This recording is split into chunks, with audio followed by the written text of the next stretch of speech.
Web development is the process of creating, designing, and maintaining websites. It encompasses a wide range of activities, from writing code and designing layouts to testing and debugging. There are two main branches of web development: front-end and back-end.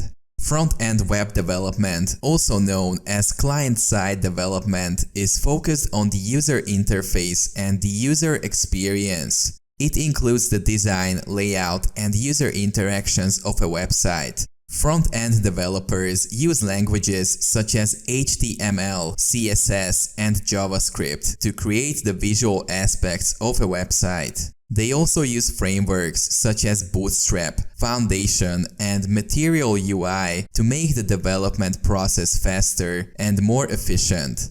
Back-end web development, also known as server-side development, is focused on the underlying logic and functionality of a website. It includes the database and server-side code that powers a website.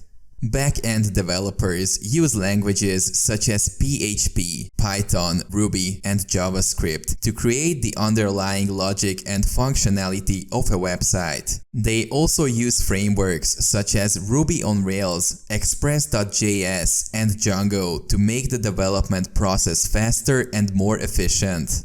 Web development also involves the use of version control systems like Git, continuous integration and deployment tools such as Jenkins and Travis CI, and web hosting platforms such as AWS, Heroku, and Azure. Web development is a constantly evolving field, with new technologies, tools, and best practices emerging all the time. Web developers need to be constantly learning and adapting to stay up to date with the latest industry trends and to deliver high-quality and user-friendly websites.